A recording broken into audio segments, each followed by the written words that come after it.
woman and woman of color to become vice president. So this should just give you a boost. I know it has for the young women that I know and for women everywhere to know that, yes, our voices can definitely be heard. So first off, I just want to thank Shanequa Moore for putting this together. You'll get to meet her in a moment.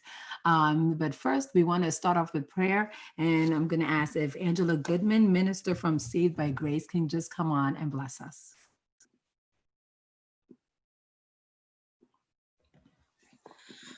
Father God, in the name of Jesus, thou Father who is thou in heaven, thy kingdom come, thy will be done on earth as it is in heaven.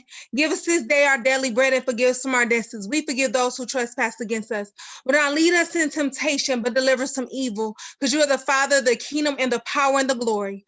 Father God, in the name of Jesus, we just come to you, God, in the name of Jesus. And we just lift these awesome women of God up right now in the name of Jesus. God, these women of leadership, these women of honor, Father God. And we just ask you to continue pouring wisdom into them right now, Father God, as they lead, Father God, in the name of Jesus, that they give even people that want or even desire to be great, even as you have called them to be great, even in this season, even in this time, God, in the name of Jesus. And God, we just ask you even cover even today as they speak, God, in the name of Jesus, that they will touch lives and people that don't understand, that they will get great understanding, Father God, how to be a leader, how to be a woman with wisdom, God, in the name of Jesus, Father God. And Father, we just thank you, Father God, and we just ask you to cover them, Father God. We ask you to cover each and every listener, Father God, and Father God, that it would just change in everything, that every word that they will speak, Father God, that it would just pour into them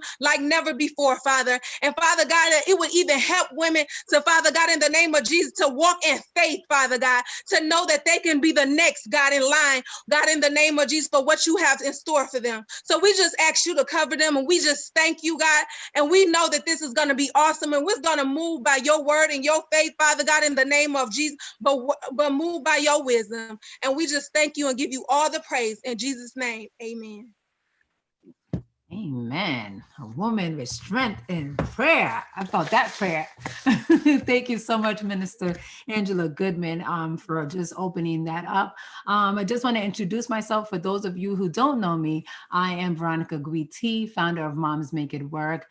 It's a community that I've created to just encourage moms to know that we are still who we were before even becoming moms, then that we should not let our dreams go. But what we should do is infuse it with motherhood and to make sure that we are going after our dreams and to let our children see that we are still striving as they should be striving. So it's a community that comes together and we just encourage one another to just be everything that we want to be and to be great examples to our children. But at the same time, know that even though motherhood is tough, we are not doing it alone. So you can follow me on Moms Make It Work so that we can continue on with this great community. So just as I was saying, Shanequa has done a great job. She has this desire to just let women know that yes, it's our time. It's our time to let our voices be heard. So she has put together this great panel discussion to not only tell you that it's your time, but to tell you how to get involved, what's going to be the steps, the process. And we have a great lineup for you. But before the panelists come on board, I'm going to ask that Shanequa comes on. She is the CEO and founder of I Raise Boys and Girls, and she's a candidate for District 12.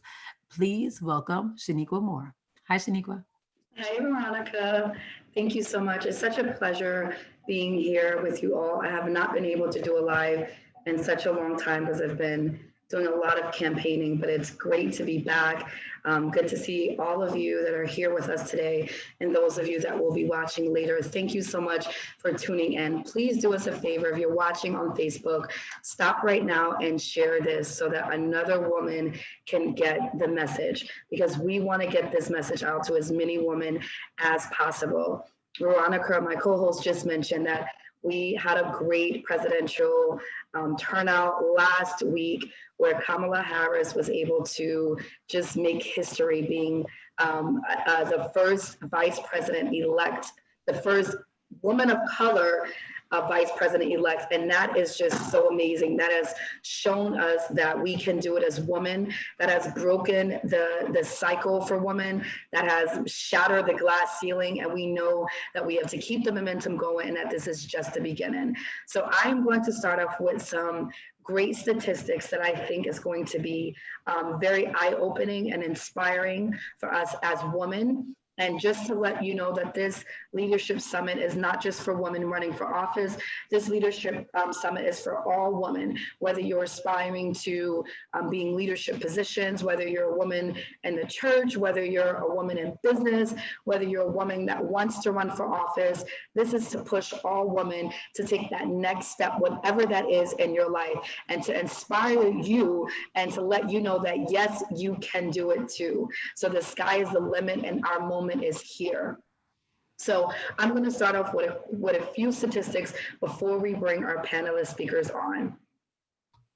Our fight as women, especially in American politics, has been a very long journey.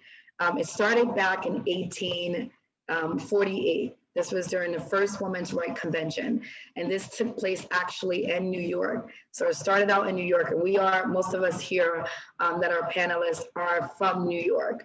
So we're doing great things. We've been doing great things in New York from 1848. In 1866, Elizabeth Cady Stanton was the first woman to run for the U.S. House of Representatives. She was not eligible to vote, but she ran as an independent from New York State. In 1872, Victoria Woodhull, she was a stockbroker and a publisher, and she was the first woman that ran for president of the United States. So you see that women were running for president from 1872. This is not new. In 1887, Susanna Salter was elected as mayor of Argonia, Kansas, and she was the first woman mayor in the United States. In 1896, Martha Hughes was elected to the Utah State Senate, becoming the first woman state senator in the United States. In 1920, after 17 years of struggle, the 19th Amendment to the Constitution was ratified. This is a great moment in history, giving women the right to vote. So that's been 100 years, right? From 1920 to 2020, we've had 100 years of our freedom as women and our ability to vote. I want to skip down a little bit because I want to bring this now into context of women of color, because we don't see women of color come on the scene yet. So the fight and the struggle for women of color has been very real and very long. In 1965, Patsy Mink was the first woman of color. She was actually from Hawaii. She was an Asian Pacific Islander, and she was elected as a U.S. House of Representatives. She was the first to serve in 1965 as a woman of color. But in terms of being the first Black woman, it didn't happen until 1966 during the Civil Rights Movement, and that was Constance Baker Motley. She was appointed by President Johnson to become, in New York, to become the first Black woman to serve as a federal judge. So we see the first Black woman come on the scene in 1966. And in 1968, Shirley Chisholm was she's a New York Democrat and became the first Black woman to serve in Congress. And she remained in the House of Representatives until 1982. So I'm going to skip along and just bring it to 2020, Kamala Harris being the first vice president woman elect. And that is a historical moment. We're living in history. We're literally living through history, and we are history makers. So I hope those statistics were inspiring for you as they were for me as I was reading through it. And this is coming from, just to give you the actual, where I'm getting these stats from is the Center for American Women and Politics, and that's Rutgers University in Jersey. So again, thank you so much for joining us today. We're going to kickstart our panel and get started. I'm going to bring it back to Veronica. Thank you so much, Shanequa. Those are some great facts. And it's just crazy that it wasn't, I mean, it wasn't that long. Well, you said 1968 when Shirley Chisholm came along and she became the first African-American woman elected for Congress. And when she was running for president, we just see how far we've come. So I really do appreciate the statistics. I mean, how did you feel when we saw that Kamala had won for the vice presidency? For me, it was a very emotional moment. I think I cried a little bit to see someone that looked like me that will be in the White House. Was for me, it was very overwhelming. It gave me almost like a second wind to sort of keep going, because I was like, I didn't, it was almost it was a moment where we were sort of all waiting for this. We didn't think some of us had hope that it was going to happen, but when it actually happened, it was a moment where I sort of stepped back. And for me, as a Black woman, I sort of cried. I cried a little bit. And it was an aha moment. I think also I was able to see myself in Kamala Harris, as I think many Black and women of color were able to.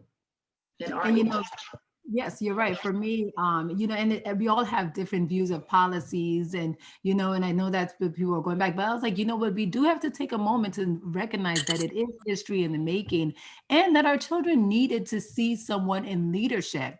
And I'm talking about she and Biden. They needed to see someone in leadership that they can look up to, and never have we been able to tell our girls, look, yes, we've told them you could be president, you could be vice president, but now they actually see it. So, it was definitely a great moment for me as well. And I'm sure for all the women that are joining us now, I think they're all here.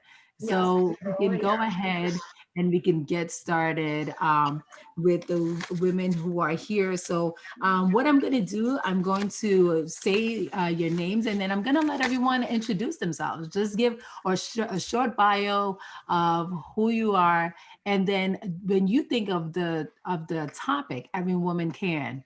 What comes to mind? So we have first Council Member Vanessa Gibson, a very good friend of mine. Hi, Vanessa, who is joining us. And she will introduce herself, but she proudly represents the 16th Council District. And then we also have Nayma Silver-Matos, I'm sorry, Nayma Silver-Matos. Did I say your name correctly? Yes, ma'am. All right, she serves on the board of directors for Dare to Run, and she represents Washington Heights, Inwood, and Marble Hill as the New York State Committee woman. Thank you so much for joining us.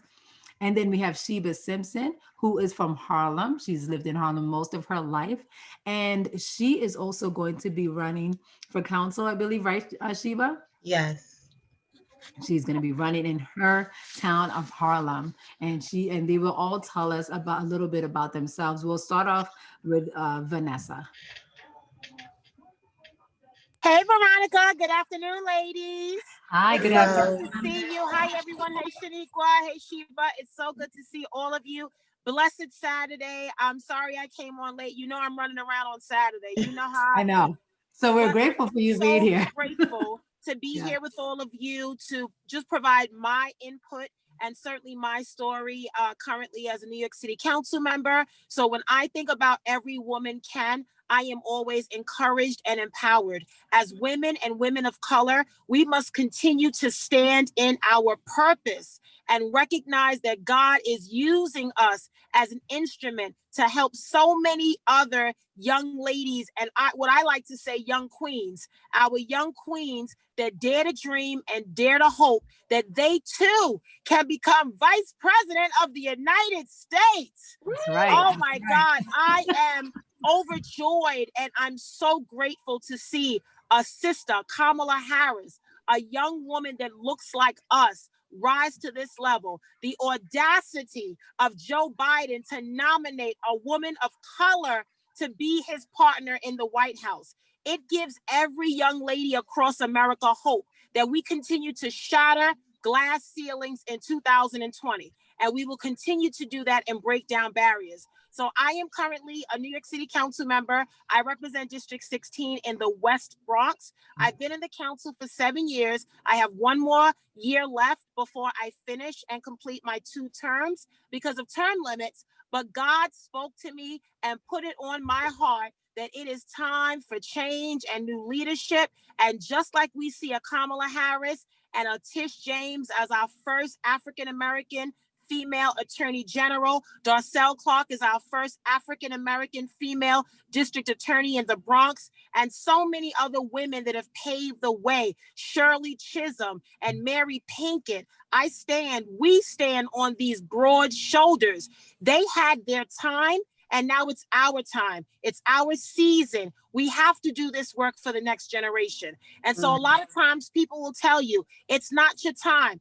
Fall back, sit down, step aside. But no, if God has that for your path, then nothing can stop you. And I just want everyone to be encouraged, because as women, it's hard for us to run for office. It's hard to raise money. You know, we still fight for pay parity and pay equity in this state, because for every white man that makes $1, we make 70 cents or 67 cents. African-American women, Latinas, Asian American, Native American, we're still behind. But you know what? We're doing the same work, same education, and we probably do the jobs better, and we're not paid equally. And that is not fair. So I feel like we have to do this work because the barriers need to be broken.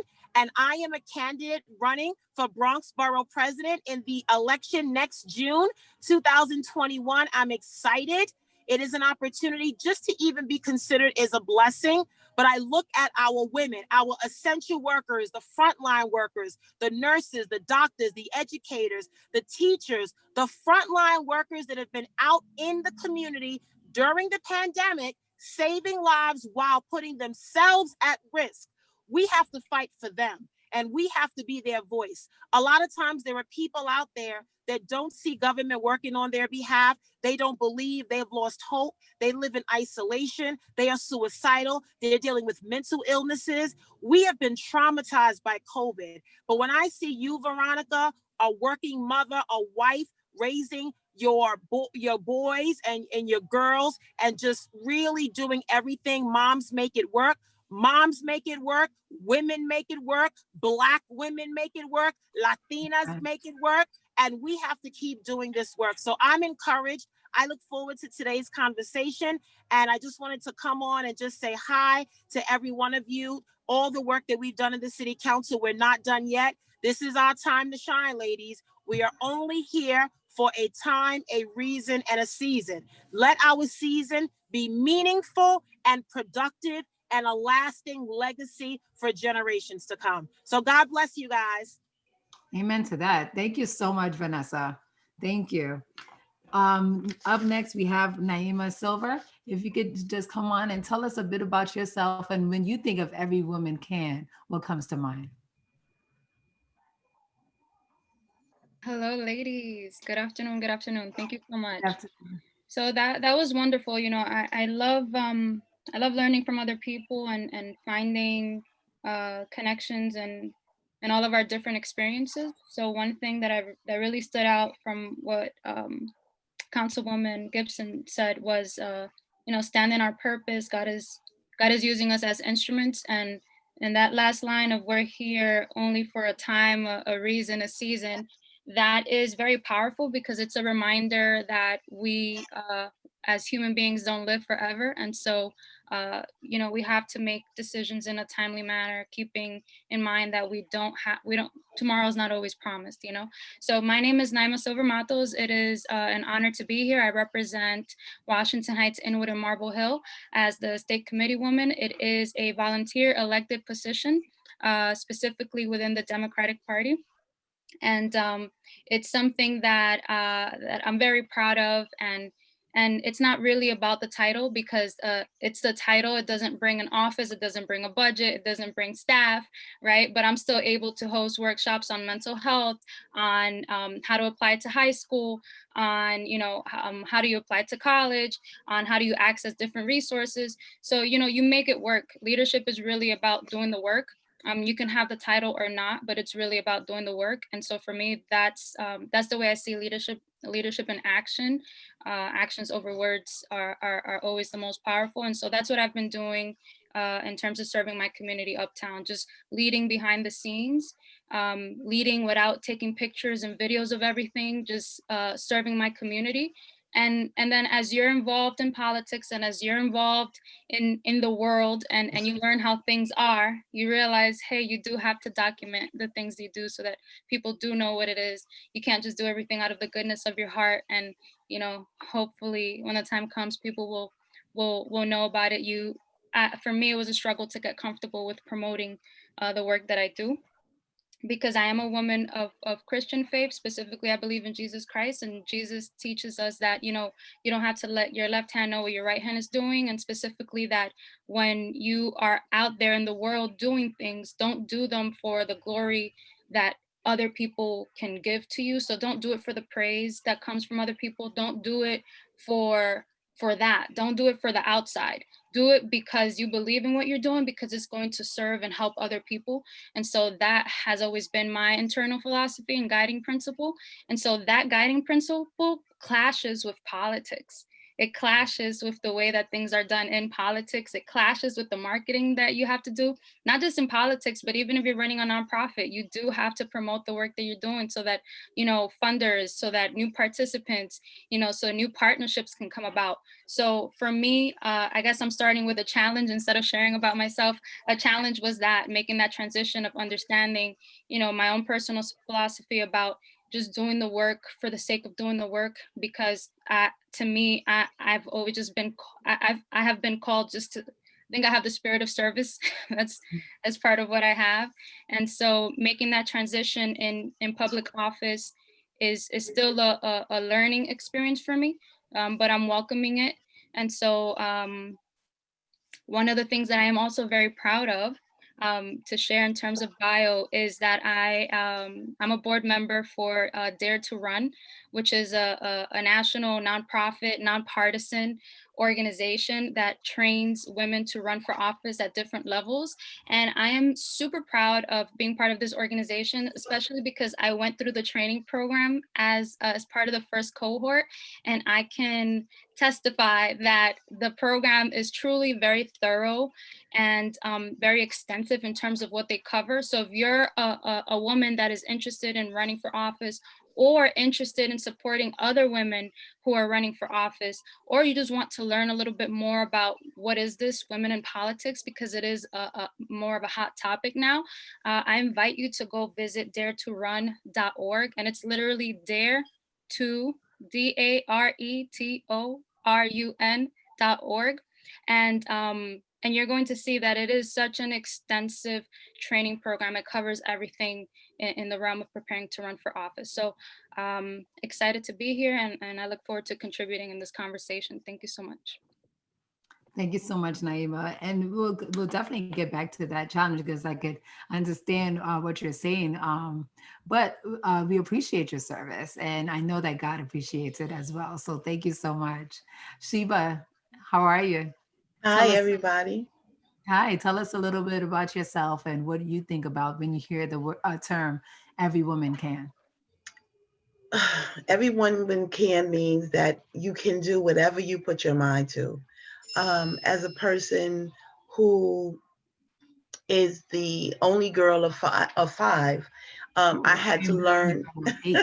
I had to learn to get in there with my brothers and do what they did, and I not only with studies but also being an athlete, because I didn't want to get left behind, and so that is who I am. I've always come from a place where I advocate not only for myself but for those who look like me and those who feel like there is no one to support them. And as an alumni of Dare to Run in their first cohort, I salute Rachel for dreaming of this and then creating it for us. And so all women have a platform such as Dare to Run, Ignite National, to hone their skills to become prepared to run a quality campaign and then to hopefully win because that's my idea of joining any organization. I want to promote it. I want to be an example of what they stand for. And I also want to win my race. And so when you think of Women Can, always believe that there is no ceiling. I come from a family that says, whatever you want to do, you can do. And so seeing someone like Kamala Harris becoming the VP elect, not only solidified what I always knew as a little girl in the 70s and 80s, but it's just that I know that it is possible because she is what I envisioned. Excellent. So I want to start off with this question. What was it about politics that inspired you all to want to get involved, and who inspired you? Vanessa, we could start off with you.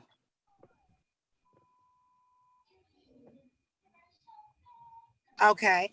So I got my start in politics as an intern, which caused me to be very passionate about internships and volunteer opportunities. It was my open door that was my pathway into public service. I was at SUNY Albany getting my bachelor's degree, and I learned about an internship with the New York State Assembly. And myself and two friends applied, and I was assigned to work for Aurelia Green.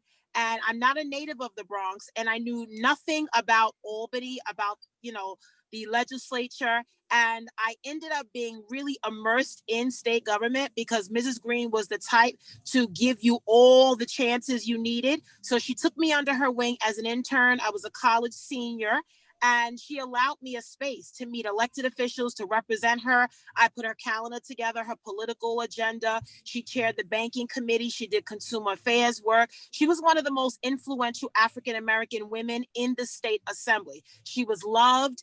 Everyone loved Mrs. Green, and she ended up serving for 27 years. So when my internship ended and I was graduating, getting my bachelor's degree, I really had nothing to do. There was a huge, hole. I didn't have a job lined up. I had a lot of debt. And Mrs. Green said, I'm going to give you a job. And I said, really?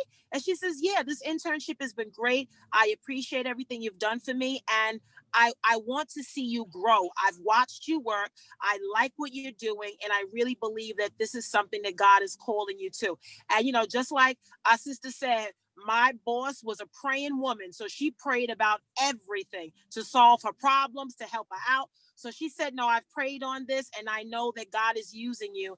And from that internship, she hired me and I ended up working for her for almost 10 years. And it was an amazing journey. And she took me under her wing. And even years later, now as a council member in my 7th year, she's still a mentor to me. She's become a second mother. She loves me as her own. She, took me into her home. She exposed me to so much. And that's what leadership is about. When you pass that torch, that mantle of leadership, you have to elevate another young person. You have to give them the space to learn their mistakes, right? To learn about their advantages and disadvantages, some of their strengths and weaknesses. And Mrs. Green was that person for me. And I wanted to be a lawyer. I wanted to go to law school and help people. And now I get to do it in public service. So I truly feel like this was God's plan all along.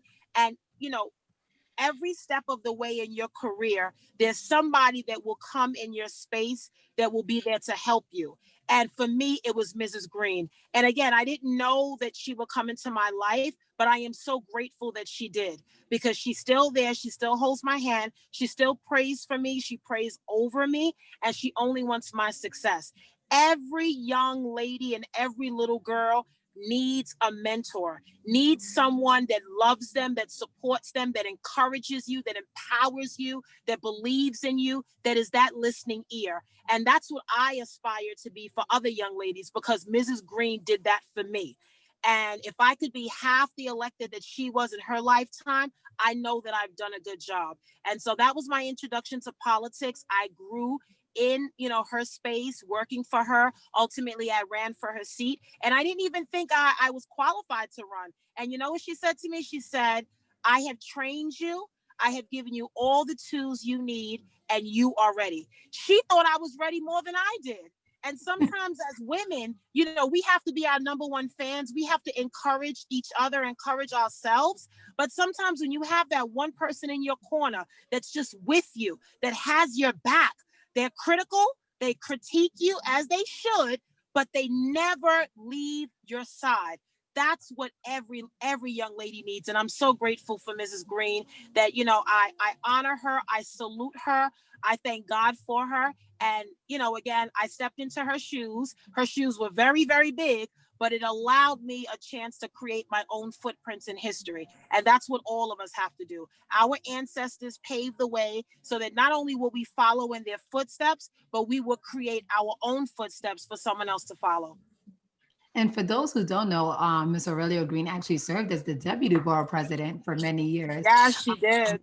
She definitely worked her way up. I don't remember all of her titles, but I remember because I grew up in the Bronx. So I remember always seeing Mrs. Green everywhere I went, like anywhere that there was something going on with people being helped in the community, there she was. And, you know, being a reporter for BronxNet, of course, I got to see her a lot. I got to interview her a lot. And she's just a woman with a lot of heart. So everything that you're saying, Vanessa, is so true. Yeah. So you would advise that you should definitely get a mentor in the field. I know a lot of people always say that. Yes, you have to have a support team. So I always like to say you have to have prayer warriors as well. You have to have people that are praying for you and praying over you. And it, you know, in addition to Mrs. Green being my role model and my mentor, it's also my mom. My mom is a strong African-American woman who sacrificed a lot for my brother and I, who worked her entire life to make sure that my brother and I had the very best. And, you know, it wasn't perfect, but she sacrificed so that we could have a childhood and grow up in a space where we were loved, we were supported. You know, we had everything we needed. We didn't have the name brand clothes, but we were clean. And that's what she cared about. We had food on the table. My mom is one of them old school moms. She still cooks. You know, she's not about the fast food. You know, she takes care of herself. And I wish every young girl had a mother like mine. And so my mom and Mrs. Green have been my role models, my go-tos. So yes, I definitely suggest that any woman running for office, or even if you want to, you know, get into a different career, you have to orient yourself with that career, but you also have to have people around you that can help you. You have to build a support team. And now I'm not talking about like consultants and paid people, right? That you're giving them a paycheck. I'm talking about people who fundamentally believe in your vision, in the principles that you have, the foundation that you've created, and what you intend to do. Those are the best people because they do it with or without a paycheck. It doesn't matter. With or without a title, they still stand at your side. Those are the people I suggest that any candidate running for office has around them in their circle. Excellent. So Nayma, you were just talking about you went through the program of Dare to Run, and I think I heard Sheba mention it too. But Nayma, so what was it about politics that drew you in to want to serve your community, and who inspired you? And tell us about that, the Dare to Run process. How did you find out about it? Sure, yes. So thank you, Veronica. And I just wanted to say, Shanequa, thank you so much for inviting me to be on this panel. So yes. I actually met Shanequa and Sheba, and I were part of the first cohort for the Dare to Run program. And so that's how this invitation comes about. How did I learn about it? That is a good question. I'm sure that I was searching for a program that was a lot more extensive, because in the field of politics, not everyone, how do I say this? There's information that people don't want you to have. And so you have to go find it somehow. You have to go figure it out. And so that's what I did. And that's how I was able to come across Dare to Run. In terms of my inspiration and what got me into politics, I have to say that it runs through my veins. It runs in my veins because my parents, especially my father, was very involved in community service and politics for as long as I can remember. And so it's like you know, I would always watch the news. My parents are from the Dominican Republic, so I would also watch the news from the Dominican Republic and see all the injustices that were happening in the country, and also seeing the news here in New York, and I would wonder about certain things, like why were they that way? So just always an inquisitive mind, and from a very young age, just being informed as to what was going on in the community and injustices, and knowing that you can actually do something about it by just literally going out there and doing something about it. So if there, for example, if one of the things that I saw from a young age was just doing my family putting together literacy initiatives. Like, so literally we were reading in our building, and we created a reading program for kids in our building and in our community. It was free. We got Domino's to donate pizza, and it was a way of bringing parents together with their children to read outside of school. They were always involved in the PTAs, and so I saw it. So that's one way. Another way that I got involved in politics from a very young age is just I used to be bullied a lot, and because of my formation at home, I never felt bad about the things that people would say. So, you know, making fun of how poor we were, or making fun of where we lived. And it never hurt me personally, but I just knew that it wasn't acceptable, and I wasn't going to allow that. I wasn't going to allow people to get away with that. And so I would defend myself, but I would also defend other people that were getting picked on because they had an accent, or because, you know, their shirt wasn't a brand name shirt. So just advocacy from a young age. I've never had the problem of speaking up. I know for a lot of people, it's like they have to get over that fear of speaking up. My challenge is actually not speaking up as much. And lastly, I would say just influences from the most unexpected places. So I was very influenced by a cartoon growing up, which is called Captain Planet. And I really believed myself to be a planeteer, and I took that very seriously. And that started like my environmental justice hat on. And I would, instead of like buying Post-its, I would just use scrap paper to replace Post-it, and I would give it to my teachers and my classmates. I wrote a letter to Wrigley's Gum if they could please not put the gum in separate paper wrappers to save paper. Like, that's just what it was, right? Like, I try not to use that much paper, try not to shower for too long. I showered, but not for too long, so I wouldn't waste water, always turn off the lights, you know, just all of that. Like, even the way I wash dishes, my family makes fun of me because they're like, are you in a third world country? The way that you wash dishes is like you don't have water. And I'm like, no, it's just that I'm conserving water. So I hope that this answers the question. It's a mix of, you know, I'm seeing it from a young age with my family, and then also influence from, you know, Captain Planet. And then it's just always been a part of who I am and my DNA to defend, you know, what's right, and to fight for myself and for others in terms of social justice. So Nayma, real quick before we go to Sheba, what was your power? Didn't Captain Planet, wasn't it all of the powers? Was it like water, fire? Yes, yes. Right? what was your power? You know what? I was Captain Planet. All powers unite. Yeah. I was just a planeteer. Like I was just, you know, you're a planeteer. It could be. Yeah. Our planet is the thing. Now I'm gonna have to go check out Captain Planet after this session. No, if you listen to the lyrics of the theme song, it's the message. It's a message that people are talking about right now, and that happened so many years ago. So I'm definitely gonna check that out after this. Thank Sheba, you're next. So Nayma and Councilwoman Gibson, thank you. And Shanequa, I want to say thank you also for inviting me to this panel. I love being around like-minded women who come from similar backgrounds as well as diverse backgrounds, to learn and to just share my experience. So if you are a believer that from the womb get your personality and who you're going to be in the world, then I am that person. My mom was pregnant with me and she was a Black Panther. And so I've always been an advocate. I've always been the person who asked the questions.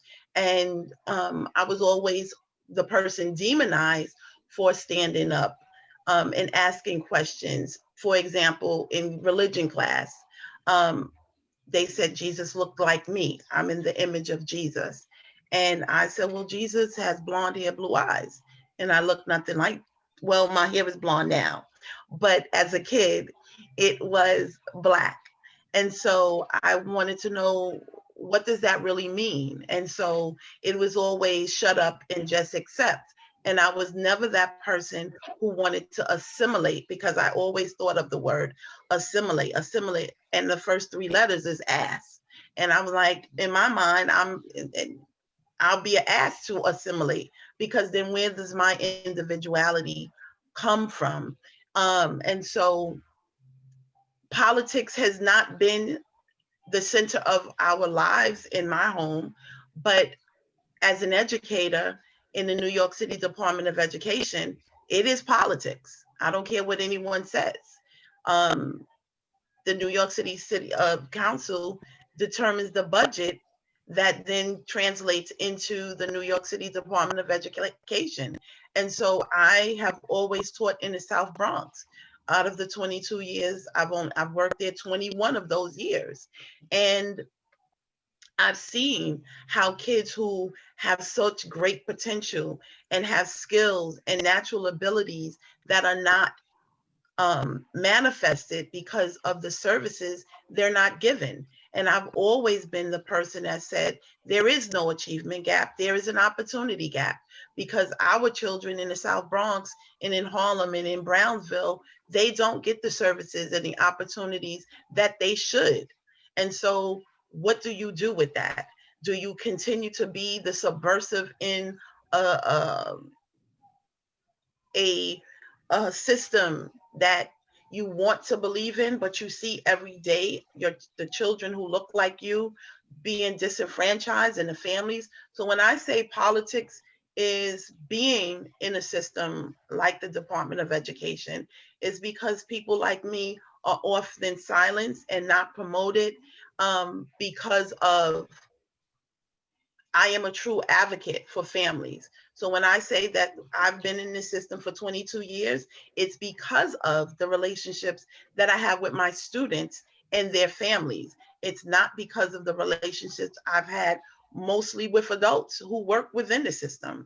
And I'm okay with that, because it allowed me to see what my real calling is to move into politics, because there needs to be progressives like myself who believe that there is a necessity for change, and that systems need to be dismantled and then recreated to imagine what the possibility is for communities like my own.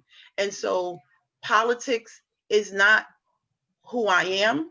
Advocacy is what I am, but if I have to be a politician, if I had to add that word politician to my resume, then I do that wholeheartedly, because I know that my voice and voices like Councilwoman Gibson and Nayma's and Shanequa's are needed in order for our city to move forward, where the children who have, and families and communities that have been disenfranchised and silenced and purposely ignored and not funded the way they need to be funded, needs to be amplified. And this is that time.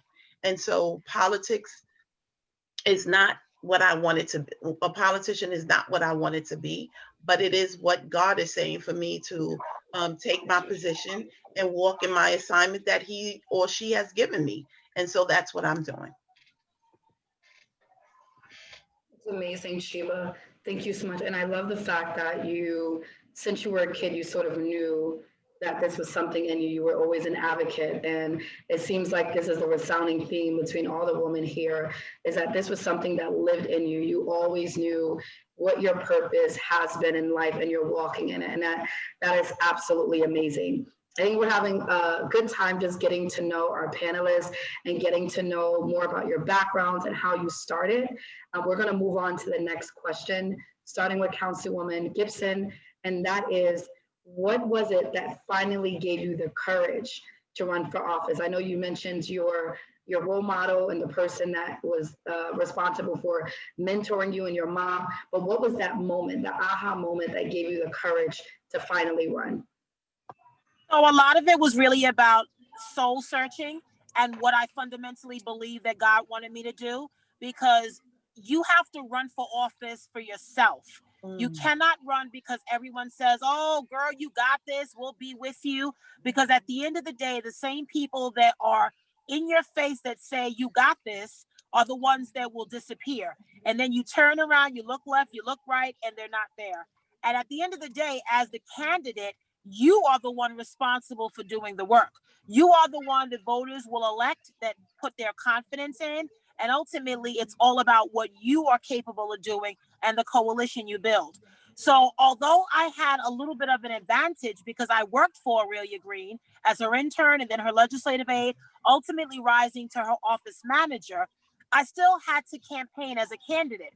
Many voters knew Mrs. Green for years because she was around during the 70s and 80s. So they knew her, but they didn't know me as candidate. They knew me as Vanessa Gibson, who works for Aurelia.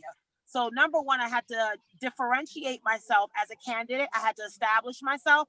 I had to step into my own shoes and establish my own values of what I wanted to do in the office. And although she helped me, she was able to, use her name as a platform to get me into spaces that I wasn't familiar with. I had to meet with the unions, the civic leaders, the tenant leaders. I had to meet with everyone and ultimately convince them that I was the best candidate in the race. And so at the end of the day, I think it was my spiritual, just my faith that said, this is what I need you to do. This is what I want you to do, because it's not easy. It is a huge sacrifice for those of us that are raising children, that are married. You give up a lot. All of the time you invest in your communities, you're not spending with your family. Your district becomes your family, right? Your constituents become your family. And, and now that I look back on it, on my career, and although not long, I'm not, a lifetime politician like some folks, are called, but I still have a lot of learning to do. I still have a lot of growth to do. But one thing I try to always do is be humble.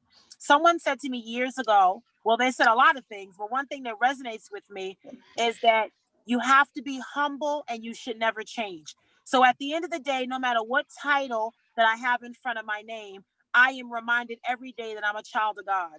And God has my back, He has my front, and He is always there. He is the one that I look to for guidance and encouragement when I feel at a loss, when I feel I can't do anything, when I feel overwhelmed. And there are many times I feel overwhelmed. You feel like you carry the world on your shoulders because people come to you for everything. And we all know as women, we just govern differently. That's why when I see Kamala Harris as VP, she's going to get to that White House and tear things up in a good way, because women govern differently. We bring a different dynamic to the table. Sometimes folks say we're too emotional, but we have emotions, we have determination, we have, commitment, we have the wisdom, we have the resolve. Like, we just have all of that put together and we manage to do it well. And I appreciate that about women in elected office, because there's so few of us. We are often outshined by our male counterparts. Every issue you confront is affecting women and children. Healthcare, housing, economic development, jobs, youth services, everything affects women and children.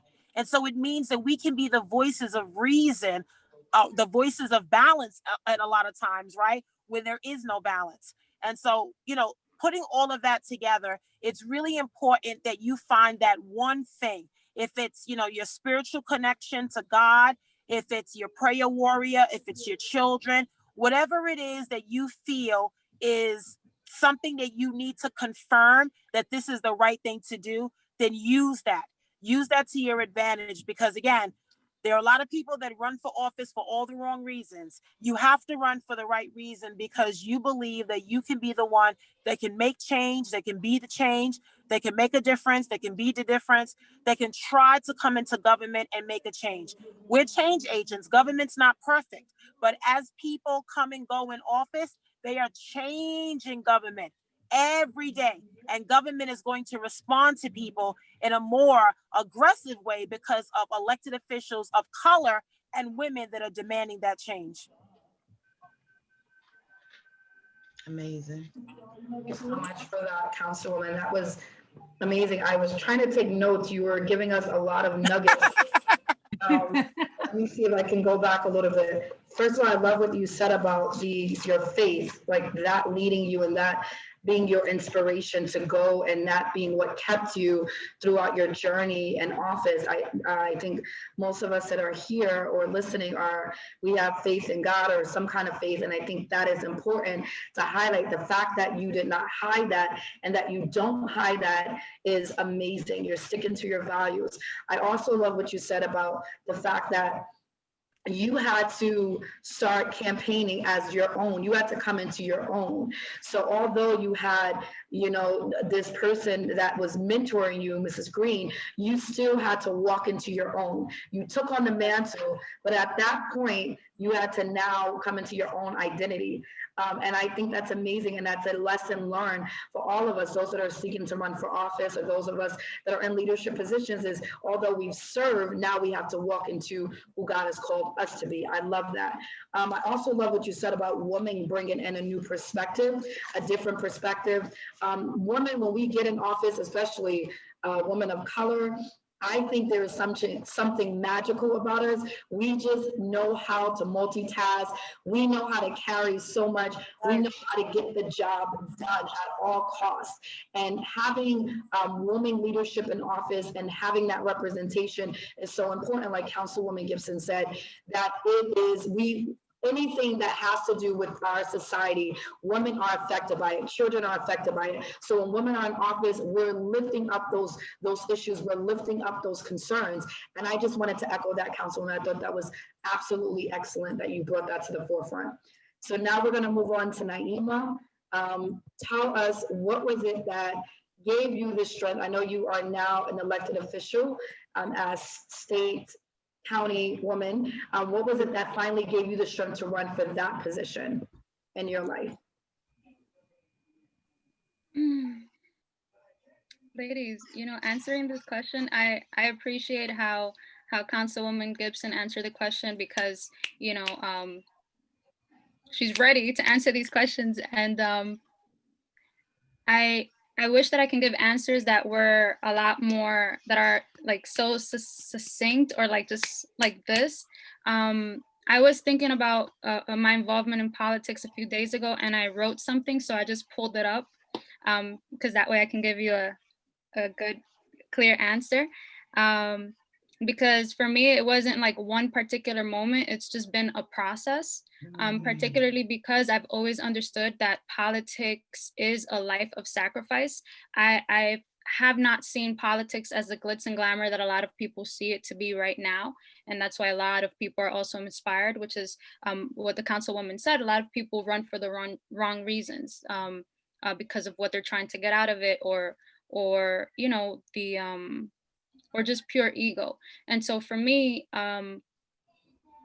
politics is more of a calling than it is, just let me just do this, just to do this. Let me just try this out. Because the way that I see it is that when politics is done right, it can actually save lives.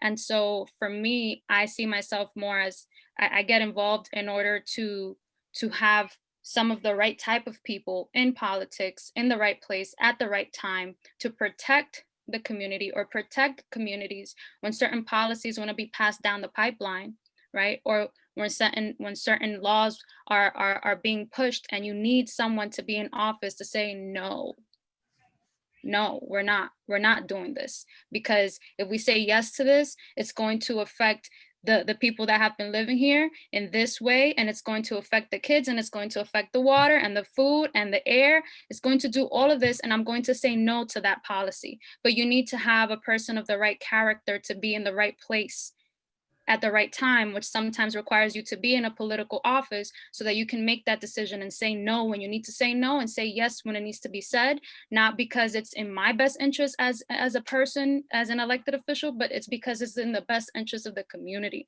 And so for me, like I said, it's been a process in terms of making that decision to run for office, because it is a life of sacrifice. Like, when people ask me like, oh, what are your hobbies? I have to think for a long time, what are my hobbies? Because what I do with my time is show up to community board. And this was before I was even elected as state committee woman, is I would show up to community board meetings. I would show up to CEC meetings. I would go to a different CBO meeting just to know what's happening. How can I help? How can I serve? Or people would just come to me as if I was myself a constituent services office, and all of the issues, whether it was an issue with the landlord, issue with immigration, their kids needed tutoring services, whatever it was, you know, they would come to me. And so I'm like, I have to help.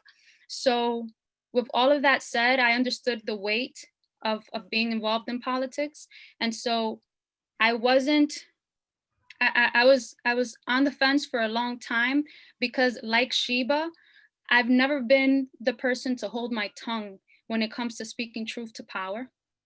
And so that is not, it weighs more when you're also that type of person, because there can be more repercussions than when you're the person that just goes with the flow with everything and you don't mind selling off the community because of whatever next move you're going to. Does this make sense? Yes. Sense.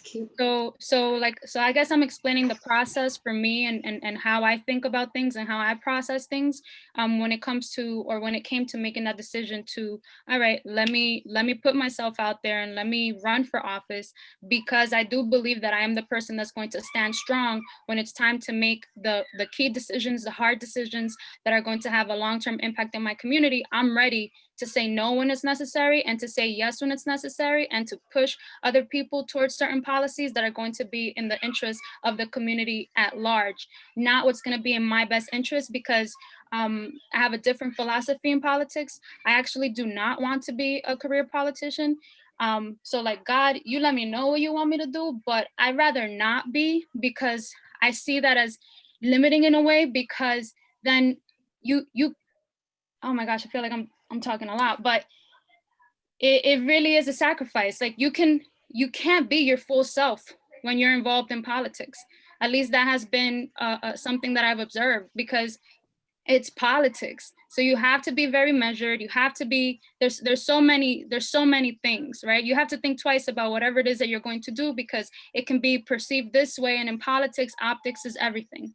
But I'm not an optics person, because I like genuineness and authenticity.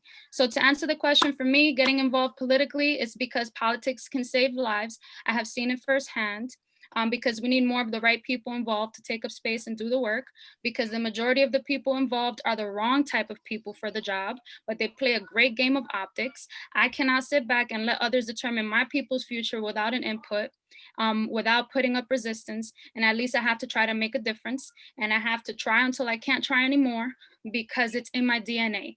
And I've tried walking away from politics, and it comes and it finds me, and it keeps on finding me every time I walk away. And so I'm not running away from this calling anymore. And I'm standing here. It's the plate. So state committee is just one step.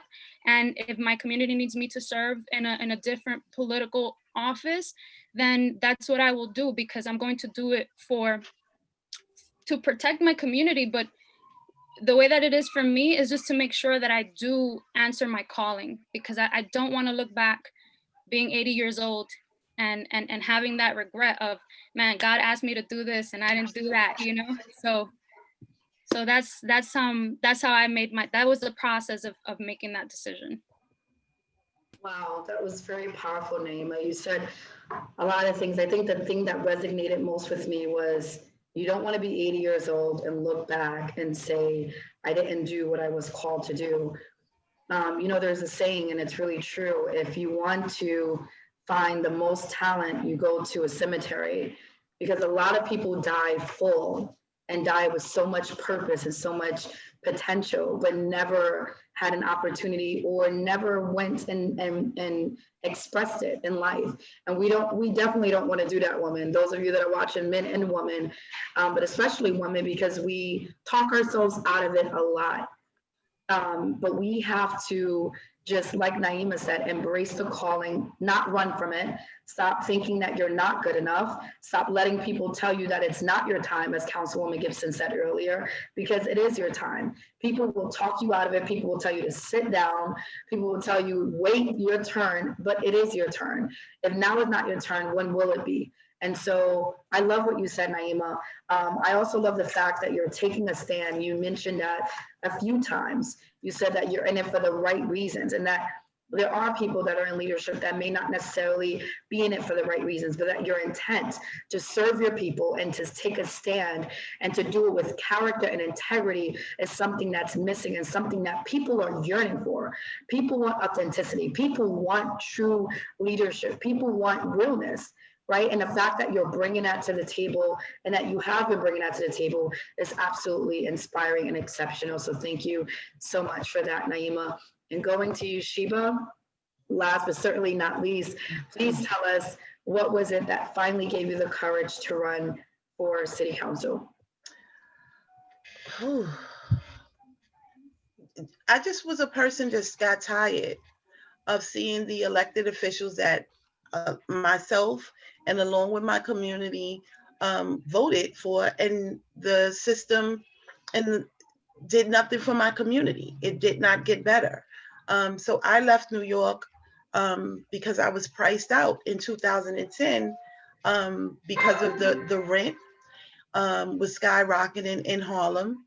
And I left from an apartment that I genuinely liked, but there was an incident that I needed to get my family to safety. And so I moved to New Jersey for 7 years. And when I came back in 2017 and drove by my old neighborhood, I felt like I had been in a time warp. It felt like nothing had changed in those 7 years. And now in 2020, I recently drove by and it still feels the same. And so where does progress happen? Why are things still the same? Because the same people are sitting in positions and allowing the status quo to happen. I live by my core values of integrity and loyalty. And it's not always to people. It's loyalty to the idea that everyone deserves an opportunity to have a self-determined life. And that comes from the beginning, from the idea of being educated properly, being allowed to have your natural and developed talents be used in a way that promotes society and not hinders society. And those things only happen when people like myself, Nayma, Gibson, Councilwoman Gibson, and Shanequa are put into place along with other people who believe in inclusiveness and diversity, right? And progression. You know, we have to learn to go along with the times. I was born in 1969. Shirley Chisholm, although when she was at the height of her political career, I was only a little girl. But thank God for books. Thank God for recordings, that she is one of the people that I idolize, because I know that in that time, to be so determined, to have the audacity to say that America needs people like her in position to make things happen, right? And so I look at people like her. I look at people like Toni Morrison. I look at people like Michelle Obama, who is in my head, and people always laugh at me, but she's like my best friend in my head, because she illuminates what it is to be intelligent, self-determined, and motivated to help your community and society move forward. you know, it is easy to say, wait. It is easy to ignore the calling, because I've ignored it, and things that I was not supposed to be doing didn't manifest the way they should be because I wasn't walking in my calling, right? And I also believe that in walking in your calling, the right people find you. You don't have to look for them.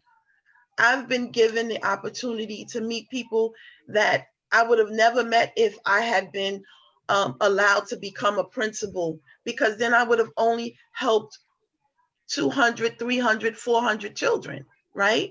In a public school. But now, as a city councilwoman, when I win the seat, I'm going to help 1.1 million children, because education is at the heart of me.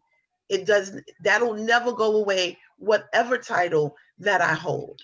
I believe in people and not titles. I believe that when you do the right thing, the accolades come because you're doing what you're supposed to do, not what people tell you you should be doing. So politics, finding me and politics mesh only because it allows me to get the message that everyone deserves to have a quality education, a safe place to live, food, and they also have a right to be heard. No one has the right to tell anyone that they should wait, take what is given to them. We all have that ability to motivate others to do what their calling is. And my calling is to help promote not only my community of Harlem, but also our society as a whole. Thank you so much. Can I interject for a moment? Sure. Is it possible that Shanequa also answers this question? Yes. Shanequa, put it on you. Oh. What gave you the courage to run, Shanequa? Respect that. Well, thanks, Nayma. For those of you that know, I am running for city council in District 12, where I have grown up. I think for me, as someone that was born and raised in the Bronx, I'm a Bronx native, born in Lincoln Hospital in the South Bronx, and spent half my life in the North Bronx as a teenager. I went to Evander Childs High School, and have been serving my community behind the scenes for the last almost 20 years. I think two things. One is when you know when it's your time, because people will come to you, and the people that you're supposed to lead will put you in position before you get there.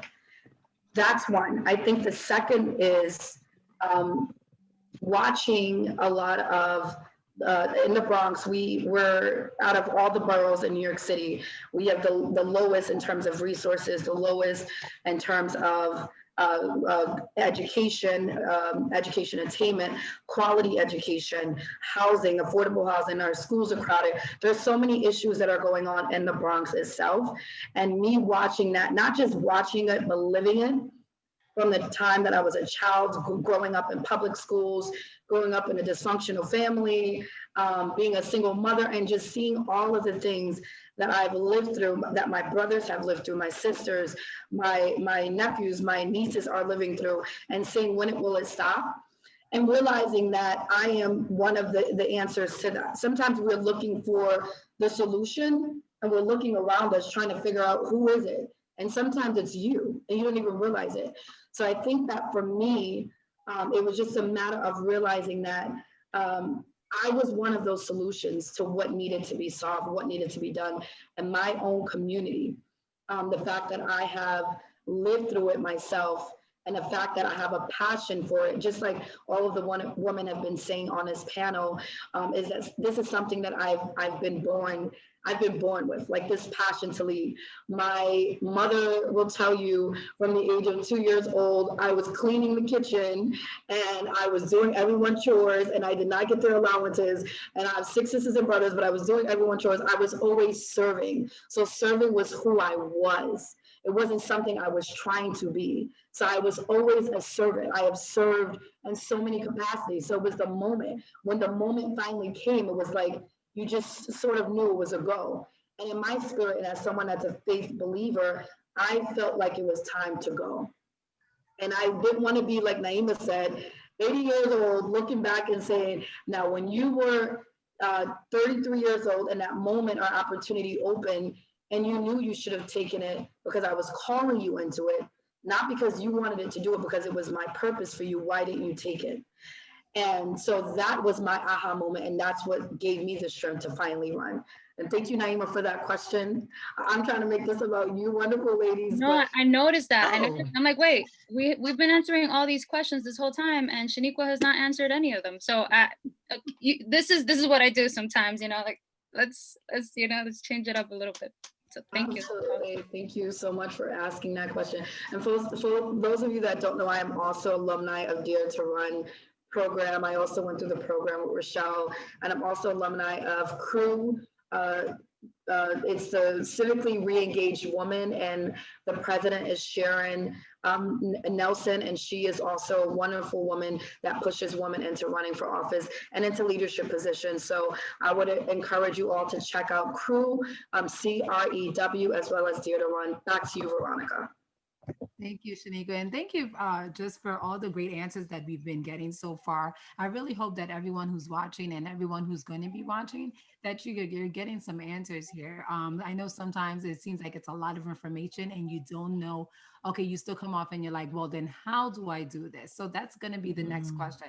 How do I, if I want to start off as a councilwoman, what's the process? And Vanessa, I want to start off with you because you have been in it the longest, I believe. You're the person who's been involved in politics the longest on the panel. So if you could just tell us the process that we have to go through. You're in the community, you're inspired, you say, maybe I can do this, but I'm not really sure what the first steps are. If you can just guide us through that.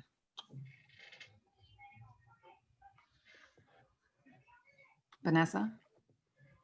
Let's see if she's still there. She mentioned in the chat that she'll come back on in a few minutes. Oh, okay. So you know what? I'm actually gonna throw it to you, Shanequa. What has been the steps? What has been the steps so far? I mean, you're all talking about the courage that you've had to run, but now what has that process been like for you in putting together a campaign and deciding to throw your hat into the ring and just getting the right team around you? What's that process been like?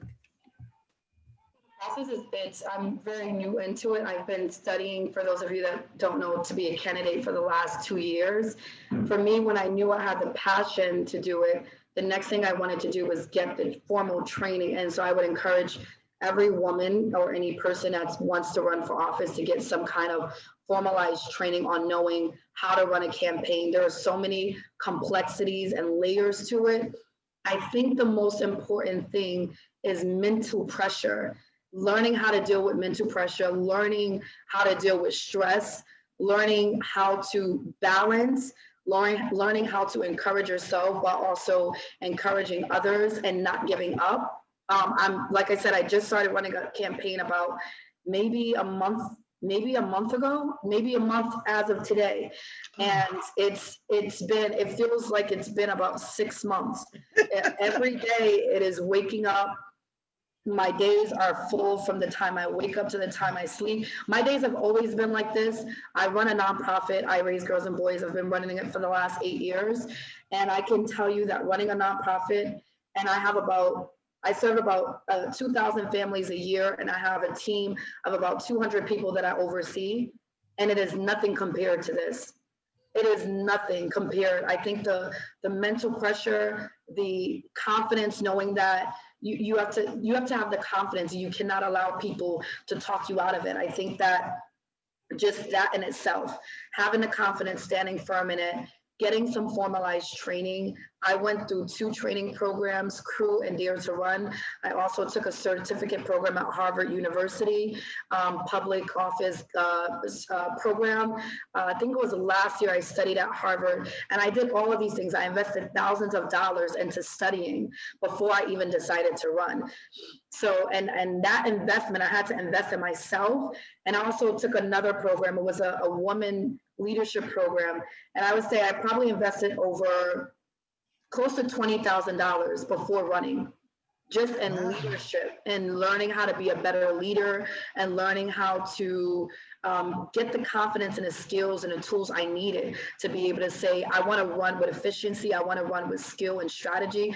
Passion is great, but you want to have a strategy. You want to have the skill to be able to do what you're doing. I've also served in state government. Many people don't know that. For 8 years, I served as a state investigator with New York State Office of Children and Family Services. So I did that as well. I've done a lot behind the scenes. I think all of those experiences and being in leadership roles, as well as getting formalized training, helped me to start a campaign. You got to learn how to inspire people. You have to learn how to motivate people, because if you can't do that, people will be burnt out before you're burnt out. And I've noticed that, like right now I'm in my office in Harlem. I have my team out at the phone-a-thon. They're actually making calls to the community right now, a team of people out there, and then I have a team of people right now on the street doing canvassing. But you have to learn how to run a campaign, because you can have passion, but if you don't know, you don't have the knowledge and the information, you're not going to make it. And I don't mean to sound like that, but you need to have that. Something as simple as you forgot to fix something on your petition, or you forgot to fix your cover sheet, or your signatures were illegible. Those things are things that you need to be taught, because you're not going to learn, and it costs a lot of money to get that information. So my advice is to be able to get a formalized program like Dare to Run, or Crew, or other great programs that are out there that can teach you. New American Leaders, I've taken classes through them. Ignite, I've done classes through them. Amplify Her, those are all programs that have helped me, and that I have also been a part of. And I would really encourage women that are interested to also take a look at those programs and try to get connected as much as you can. Like Vanessa Gibson said, you need mentorship. Can't do this without a mentor. I have 2 great mentors. Celeste Morris, she's gonna scream at me for shouting her out. She's run a lot of great campaigns. She's been on Clinton's campaign, Obama's campaign. She's also one of the professors at Crew, and I call her all the time. Rochelle is another mentor of mine, and Sharon Nelson is also another mentor of mine. And these are all women that are skilled in politics. I call them all the time. I also have mothers in my community. They call me up, they check on me, they give me advice, they give me wisdom. They're always looking out for me. I'm not gonna call their names out because I don't want them to beat me up, but they are great women that are always pouring into me, checking on me and making sure I'm okay. National Council of Negro Women, I'm the youth vice president over there. They're always pouring into me, making sure I'm okay. National Association of Social Workers, I sit on the board there. They're always supporting me. So I think it's the community. Have a community of support, because you're going to need it. I take every encouraging word as I can. I don't care if it's from a 5-year-old, I am taking it because I need it. And you're going to need it. Learn how to take encouragement. Learn how to embrace it when it's given to you. Don't push it away, because you're going to need it literally to get to the next hour. So that is my advice in terms of the steps in the process. I'm just going to ask you to break it down into 3 steps, to break it down like I'm a 5-year-old, like those, because, you know, they might be overwhelming for someone who's just watching and they're like, oh, wait, I need $20,000. I don't have it, you know? So like, just to break it down, like I'm a 5-year-old, tell me in 3 steps, what are the first 3 things that I should do if I'm interested in getting involved in my community into politics? Absolutely. First, I would say join your community board if you can. You have to be elected to join it, but if you can't join through being a board member, at least be a part of the community board meetings so you know what's going on. That's the most important thing. If you're looking to run for office, you're going to need to know what's happening in your community. So I would say step 1, join your community board, or at least go to the community board meetings consistently. They may be done virtually, so find out about that. You can go on the NewYorkCity.gov website to find out when your local community board is meeting. Number two, I would say research a woman candidacy program. I gave a few of them. Dare to Run is one. New American Leaders, Amplify Her, Ignite. There are many of them. You have to find a program that works for you. Those programs are very inexpensive, and a lot of times you can actually get some of those workshops for free. Like I know Ignite does a lot of free conferences. New American Leaders does free conferences. So try to get into as many free conferences as you can, soak it up, follow them so you can get the alerts and you can get information on when they're having their sessions, so that you're able to participate and join. That would be two. So find a formal program, get some free training and free conferencing. Free conferences. And three, find a mentor or find a support system, people that are going to be your ride or die, sort of like what Vanessa Gibson, Councilwoman Gibson was saying. Not people that you're going to have to pay, but people that are going to pour into you and support you, because you may not always have the money to be able to do things, especially when you're just starting out. Councilwoman Gibson was talking about the fact that as women, we're still struggling in terms of pay, right? Not being able to financially support different initiatives. So find people that are going to pour into you and that are going to mentor you for free, because they love you and because they believe in you. So those are the 3 steps for you. Join your community board, find out what's going on in your community. 2, find a formal training program for women candidates. And 3, find a support team or a mentor that's going to pour into you. Thank you so much, Shanequa. And Nayma, I just have a question for you as well. Just talk about the importance of volunteering, because as you mentioned, the title that you have as the New York State Committee woman is a volunteer role. So just talk about the importance of volunteering and why that could also be one of the first steps that you want to get into if you want to get into this field. Sure. Sure. Let me follow your lead. I thought you were going to ask Sheba because she's running for city council now. So no, I'm going to go back to Sheba, but I just want to say, we're talking about joining your community board. Yeah. You know, that's not a paid position, you know, and as committee, New York Committee woman. It's okay. It's not a well-known position, so it's okay. People get it. It's still an important one. You're still making a difference. You're still reaching out to the community. You're still supporting the community and letting their voices be heard. So if you could just talk about the importance of that as well. Sure. You know, I have to stay true to myself and say something that needs to be said that is not often said in these spaces. So as I was hearing you asking the questions of, you know, if someone wants to run for city council, what are 3 steps that they should follow? And this is something that comes up in a lot of different spaces, especially now that it's a wave of women running for not a wave, but it's a wave for women to everybody run for office. That's the idea that's being put out. Everybody run for office. And so that makes me cringe a little bit. And I can explain why. It makes me cringe a little bit because of the weight of responsibility of being a public servant. And so when people, and this is not towards you, Veronica, in any way, but I'm just using this as an opportunity to share this message. When people want to narrow it and make it so cookie cut, I feel like without acknowledging the weight that it is and the just the high level of responsibility that it is, because as an elected official, you can sometimes the policies that are passed can be the difference between life or death for somebody.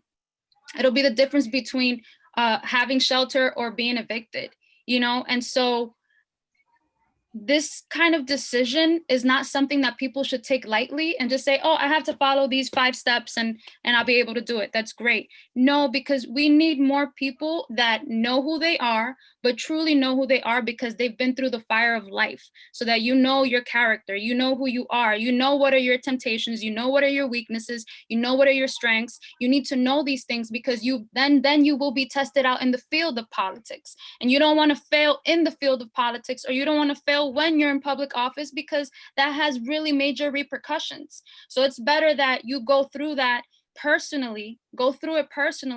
It's almost like there's a verse in the Bible about going through the fire and how like the silver has to go through the fire.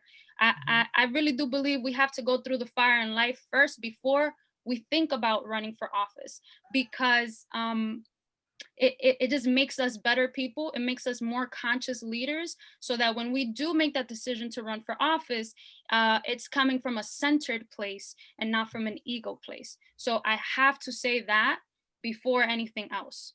And so I appreciate the question about community service, because that is where I would encourage anyone to start. Before you're even or if you're thinking about running for office, before even thinking about running for office, be of service first. Serve your community. It's called public servant, but you should be serving first before you're looking to lead through your service, right? Lead behind the scenes, get to know what's going on in the streets, gets to know what's going on in people's lives, because this is going to inform the decisions that you make as a legislator, as an advocate, whatever it is, right? And so and there was something that I needed to say before moving forward, is because we don't all know each other, and those that may be listening to me right now don't fully know me, but I would like to share some context. I've had people reach out to me sharing with me that they have no clue what they want to do with their lives. They're a mess, either internally or their life is a mess. And so they reach out to me because they're like, but you know what? I think that maybe I should run for the assembly, or I think that I should run for office. So how do I do it? And I'm like, what would be great is first, if you get things settled in your life first before you're thinking about, do you understand that? So I've noticed, or I've had a good amount of people reach out, and it's like they don't know what to do with their lives. So running for office becomes the thing to do. And so we don't need those kinds of leader, or not leaders. We don't need more candidates like that in office, or more people like that in office. And most likely those people will not make it to the office, because there's a long road to get to that office. But it's just that creating consciousness around this idea of running for office as a responsibility and not just something to do. So join your community boards. We need more people from the community, in every community, involved in their community boards. That's where, at least in New York City, decisions are going to be discussed and made that have to do and recommendations around land use. So the way that the land is used in your community, a lot of times the rezonings are going to be discussed there, and some major decisions will be made there. There's also going to be discussions. There's usually a committee on youth development, on education, on business development. There's a licensing committee. So these community boards decide, what type of businesses can come into the neighborhood, and if they get a liquor license or not, and if they get this type of license or not. And folks can advocate for more types of businesses or less types of businesses.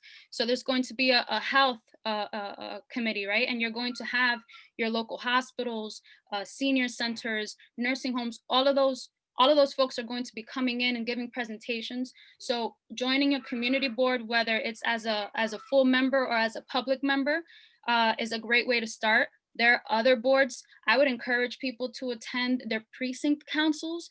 They're supposed to have monthly meetings, every police precinct, and it's almost like a community board specifically only for the precinct. Someone is asking, do you have specific services or guidance you offer to people coming to you for advice? Okay, sorry, I think that's for something else. So joining a community board, and you have to be immersed in it in order to learn from it. It's going to take time. A precinct council. Also, what are the issues that you care about? Go volunteer in that area that you're passionate about.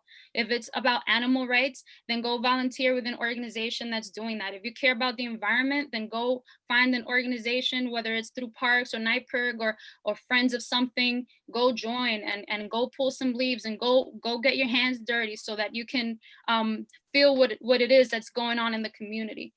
Does that answer the question? Yes, it does. It does. Thank you very much. It really does. And Sheba, Nayma kind of spoke to your experience. You have gone through the fire. You guys, you said, this is happening. I can't deal with this anymore. I don't see my needs being met, my questions being answered. And so you said, no, this is my time to step in. So just talk to the mother, who is at home, who's frustrated, who may be a part of her community boards, who has been out there, who has been working with the other people in her community to say, you know what, no, we need this change, who has been talking to the PTA, who has led in the PTA, and now she is saying, this is my time to step up. Talk about that process, your process on how it's going with you running for city council. As a candidate for city council, I definitely use my lived experiences to guide me when I interact with my community, because I am my community. I know what it is to struggle to pay the bills. I know what it is to, struggle to pay the rent. And when I say bills, your bill of paying the rent is the protection. You have a roof over your head for yourself and your family. And we're in a pandemic right now, and there are so many people who are unable to pay their rent because they're not working, right? And so I still say, use those skills that you already possess to build a coalition of people who are experiencing the same things that you are experiencing. And then have a think tank. And when I say a think tank, that's that girlfriend, let's meet up and have coffee and talk about the issues. And then what is our next move to do the work that transforms our community from despair. And I'm not saying the whole community is in despair, but there are sections, right, that need to be addressed. And those issues can be discussed. And as you build that coalition of people who reflect the issues that are important to you, then you start to say, well, who can lead this? Who has the tenacity? Who has the willingness to step out, even when other people say they're going to be with you, and then when that 9th hour, that 12th hour comes, they step back and you're standing there alone. You keep the mission going. And that is who I have been throughout my life, right? Because I think I was put into a family of being the only girl, because not only did I learn how to interact with my brothers, and having a right hook did help me when it was necessary, but it also let me know that my voice has value just as much as the males in my family. So when people say, aren't you uncomfortable talking to men or getting your point across to men? And I'm like, no, because I've been doing that from birth, right?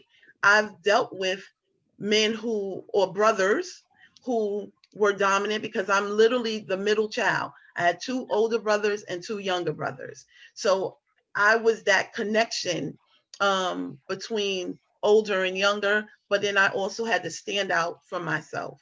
So what I will say to any woman who is a mother, who knows that she has what it takes to stand up and stand out amongst the crowd of people who say they want change, but then when it's time to do the work, they step back, I say, go for it.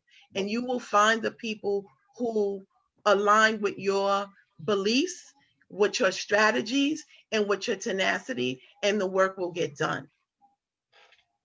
Thank you so much, Sheba. And I know that has encouraged someone. You all have been so encouraging. And also as a woman of faith, like it's just so good to just see women, like you said, who are also like-minded, as a mom, as a woman of color, just to see that these are the type of women that we have in leadership. So thank you.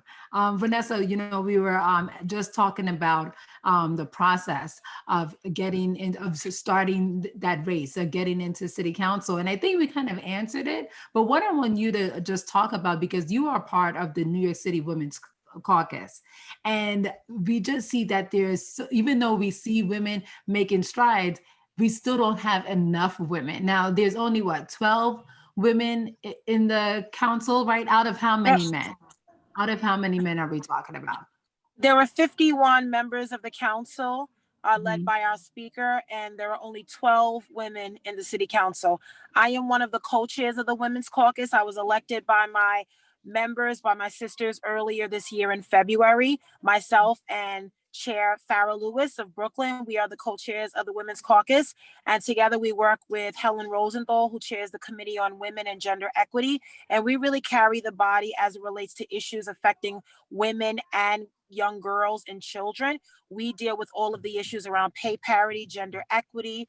We deal with domestic violence, gender-based violence, LGBTQ issues.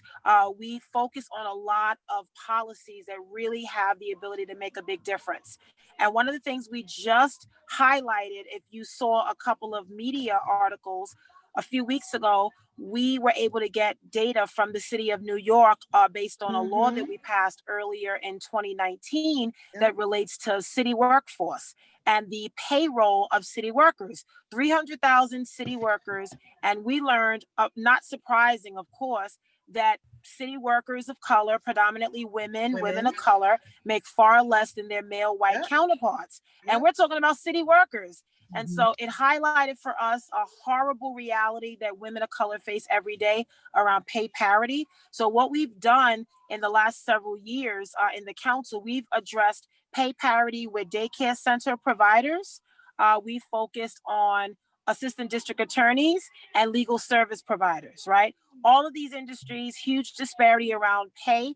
And we were able to go in and not only work out contracts, because a lot of them were DC 37 workers, as well as, other locals. And we are working with them to try to not only address the pay parity issue, but what is the message we send for future workers that join the city's workforce? That we're not going to pay you equally for equal work. So I feel like it sets the tone, and New York City can be a leader and lead by example. And through laws that we pass, you're able to get information, get data, look at trends, look at patterns, look at disparities, and you're able to come up with real solutions. And so, being in the council and only having 12 women is hard. The women in the city council, we are sisters. We literally, outside of the normal, stated meetings and committee meetings, we speak almost every day. We have a group chat. We counsel each other. We support each other. We have praying sisters. Adrienne Adams sings because she is a dynamic singer. Amen. And we just support each other. We have retreats where we get together, and I call it fellowship, because a lot of times we feel alone. We're mothers, we're women, we're bread makers, we're heads of household. We're struggling like many others, but we have to carry the weight for so many others that are coming behind us. And it's not easy. And as women, sometimes you're not allowed, to wear your emotions on your sleeve, right? You're not allowed to show anybody how you really feel. And what I love about my sisters is no matter what we're going through, we put on a smile and we get things done, because you don't have a choice. Food has to be prepared. Money needs to be made. The roof needs to be maintained over your head. And we just don't have a choice. And so as a result of just everyday living and being women in this industry, it's better that we do this together, because we know we all struggle together. And the majority of the women in the Women's Council are Black women. We have 2 Latinas, we have 2 Caucasian women, and the 8 remaining are all African-American women. And I'm proud of that. I certainly want more. And that's why 21 and 21 and Dare to Dream and Ignite NYC and all these other organizations are out here trying to get 21 women elected in 21, because it's really, really hard for women to run and, level the playing field. Thank God for public financing, where you have a matching system where you don't have to feel like you're running against a Michael Bloomberg and you don't have to raise a ton of money. But I think for us as women, we have to not only project ourselves as female candidates, but qualified candidates. So I often tell people, and I'm sure you all agree, Shanequa, I'm sure you guys will understand. I don't want you to vote for me because I'm a woman and a woman of color. I want you to vote for me because I'm qualified. I bring something to the table. You share my vision. You share what I want to do in office. And I just happen to be a woman of color, right? Because politics gets very racial. And you can look at me. I mean, I wake up every day as a Black woman. I know who I am, and I'm proud of who I am. But I don't want to run a race on gender and nationality and ethnicity. Exactly. And sometimes it gets like that because you're not Latina, because you're not Asian American, because you're not LGBT. It's like you don't fit in the box. You know, we will never be able to fit in all of these boxes. But you know, the one box I care about is the box of God. I fit in his glory, and that's what matters. But what people want to see in a candidate is you may not look like them, you know, ethnicity wise, but they want to be able to see you in themselves. They want to be able to know that you stand for what they believe in, for housing, for education, for economic development, for raising up the next generation of leaders, right? Not asking for a hand out, but a hand up, empowering people. They want to see that in you. And no matter what you look like, you have to be a candidate for all, because this is a diverse city. We are a beautiful melting pot of what America is all about. We are biracial. You know, we have multiple nationalities. I'm part Caribbean American, so I love my Trinidadian heritage. You know, I'm TNT all the way, right? And I never forget that. But I think, you know, when you look at a lot of candidates, you want to make sure they're reflective. And one thing about women, and it's, you know, if you look across the country, Black women are the democracy of this country. African American women and the men that support us, I don't want to leave the brothers out, but they are the ones led by Stacey Abrams that carry Georgia to the finish line in this presidential election. Places like Philadelphia, you know, large cities of Black folk came out and voted. Black women are always the voters, and we are the most underrepresented, underappreciated, you know, body of people, and we always carry these victories home. And so it's like, even though we see ourselves, you know, not being appreciated, we still do this work. And women are a majority of voters in New York State. We're 51% of the population, and we are majority of voters. So I feel like we bring all of the right things to the table, but yet and still we're not getting elected to these offices. So something is happening, and I feel like there has to be a movement. And you know what? There's no time like now. The fact that we have a new vice president coming into to the White House that looks like us means that every young lady that looks like Kamala, African American, Latina, South Asian, Native American, you can do it just like she's done. So I encourage anyone, if you feel down, if you feel that, you know, you can't do it, keep pushing, keep pressing on, don't give up. Look to your children, look to your families, look to somebody who can support you, and know that, you know, we don't do this work just for ourselves. We do this for the next generation. Our victories are not for us. They're for the next generation. And as long as you keep that in mind, that's got to be the energy you need to move forward in a world full of violence, full of systemic racism, full of hatred. You know, it surrounds us, but don't let that get the best of you. Don't be discouraged, and know that you have a purpose that you have to fulfill, and God is going to use you, and he's going to be with you every step of the way. Yes, we have to go through some hard times and some pain and struggles, but you know what? Those pain and those struggles will make you a stronger person and make you a stronger candidate ultimately. Can the choir say amen? Vanessa always, Vanessa's always coming there preaching. Amen. Right? And thank you, Sheba, too, because I know you out there in Harlem, girl. And listen, when I look at what's happened in Harlem, it breaks my heart to see Harlem changing the way it has. Where are the Black folks? They have moved away. They felt pushed out. We can't have that happen. Look at Northern Manhattan. Look at Washington Heights. All of my Dominican brothers and sisters are being pushed out, and they're coming into the Bronx. Now, once you get to the Bronx, what happens when we get pushed out? Where do we go? We ain't got nowhere to go. We can't go to Westchester. We can't go to Queens. And we can't go to Staten Island. And we can't go to Manhattan. We're not going to Staten Island.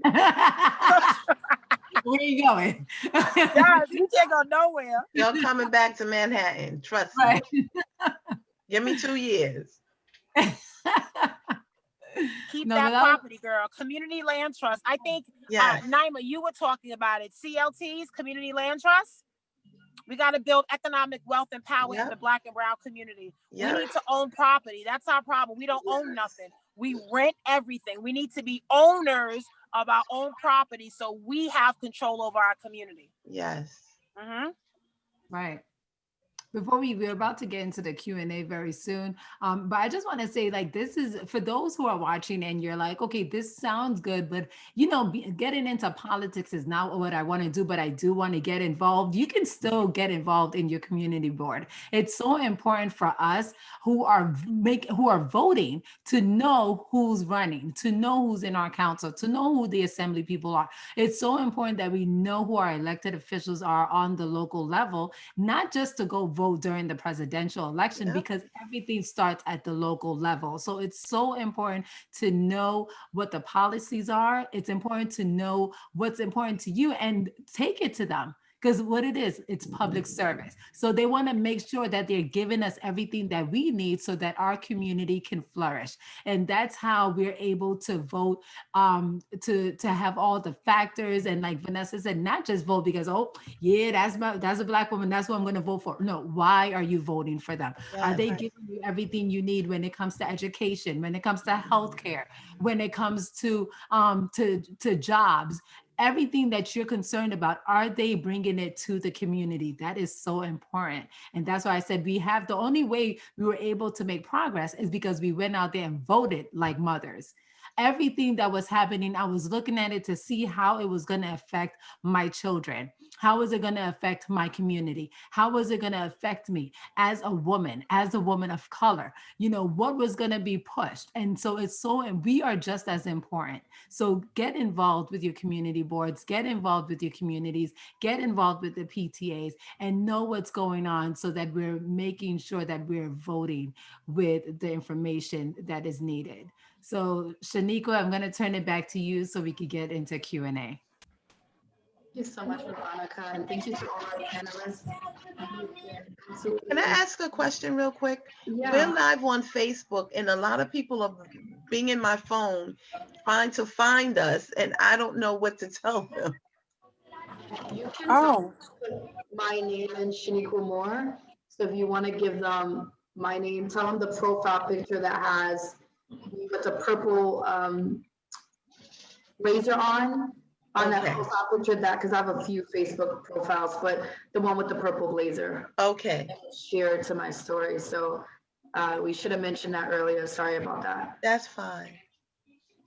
So I just wanted to thank all the panelists for your time. First of all, it's a Saturday. It's the midday. You could be doing anything: laundry, canvassing, campaigning, watching Netflix, whatever it is that you do on Saturdays. So thank you so much for giving of your time and of yourself to be with us today. We do have 2 questions that have come in so far, and they're both from Elegance. If there are any questions that are coming in from anyone from Facebook, if you see those questions, panelists, please just flag and let me know so we can ask those as well. But the first question is, what help do you personally offer to women looking up to you? And I believe that question was for Nayma. What help do you personally offer to women looking up to you? So, women that look up to me. I don't know when women look up to me, but something that I do, I actually started a girls leadership program in my community about 6 years ago. And it goes with the idea of mentoring and providing a positive role model, but it's called the Project Beauty Experience. And I started it from scratch with no money, no resources, and just truly a desire to do something positive and provide that a positive role models for the girls uptown.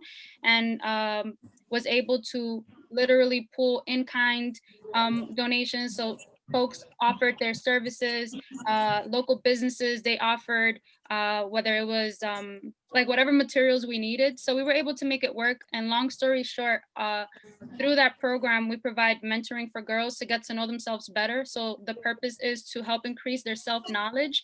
The idea is that when you know yourself better, and then you also help to improve their self-image, which is the way that they see themselves inside. Self-image impacts what we think we're capable of doing. So I'll give you an example. You know, if a child, and maybe Sheba can speak to this, if a child sees themselves as a bad student, as a C or F student, that means their self-image is there, right? And self-image, it works like a GPS. So if you believe that you are a C student, no matter if they give you an intervention, short-term intervention, and you're able to bring your grades up, because your end image is that of a C student, at some point it's going to go back down. You're going to go back down. The child is going to go back down to being a C student because their self-image hasn't been shifted and it hasn't been improved, or they don't have the tools to make those changes. And that's connected to self-worth, and that's connected to what you think you deserve, and that's connected to how far you think you can go and what you can accomplish. And so what we focus on in my girls leadership program is helping them get to know themselves better, who they are, how to regulate their emotions, and then helping improve their self-image so that they make better life decisions as they grow up. So that's the support that I offer. At the same time, it provides a platform for young professional women, whether they're in college, out of college, already well-established professionals, to give back with their service and their time to provide guidance to young girls in the granular way. It comes down to workshops on financial literacy, on growth mindset, academic excellence, healthy eating, personal hygiene. All of these things come together, and that's how I provide support. And when people reach out to me, you know, I'll listen and provide my most open and thoughtful feedback to whatever it is that they may be asking. I do have a tough love, you know, exterior, but I'm a very loving person overall. So, you know, if someone reaches out, I do have a soft spot to just wanting to help everybody. So I'll help out in whatever way that I can. It's absolutely amazing, Nayma, that you are empowering young women and you're getting them while they're kids. That's when it starts. Thank you so much for the work that you're doing. And I also don't get paid for this. So I do it as a community service because I also felt that was a calling and a responsibility of something that I needed to do in my community. I saw just so you can have some context, is that working with youth, I heard little girls that were 10 years old talking about how many bodies do I have. Like I would hear them talking to each other, and I'm like, you're 10 years old talking about how many bodies you have? Or, you know, you're 10 and 12 years old, and I'm seeing the way that they're relating to, specifically the girls were relating to the boys, and I could tell that there's not an understanding of boundaries, and all of that is going to affect self-respect and all these different things, and also just being exposed on another spectrum to career opportunities and scholarships that are open to girls in our area. And so those different things encouraged, and they informed my understanding that we needed a program like that, which is different because we incorporate fashion and civic engagement in the program. That's amazing, Nayma. And just to piggyback, self-image is something that we know that many girls struggle with, especially minority kids.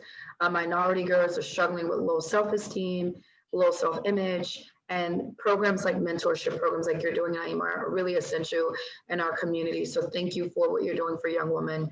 I'm going to go on to the next question. I think we have about a few minutes left. And the question is, when people are, I guess it's a comment and a question. So it says, it's scary when people are scared to come public with their complaints. This would be a good one for Councilwoman Gibson. People are scared to come public with their complaints. It sometimes feels negative. How do you get through those times? I think that would be a good question for you, Councilwoman. I guess what the caller, I'm sorry, what the person is trying to ask is, how do you come forward if you have an issue, right? If you want to complain about something, you want to critique something, and more importantly, if you're going through something. And I think about victims of domestic violence and victims of intimate partner violence and gender-based violence. Sometimes who may not know they're victims. I'm not even comfortable with that word. I hate the word victim. But people that are in a situation that's dangerous for them and they don't know how to get out. It bothers me. And I know there are many out there whose names I don't know and I probably will never know. So the one thing I always try to say is never feel that you're the only one going through something.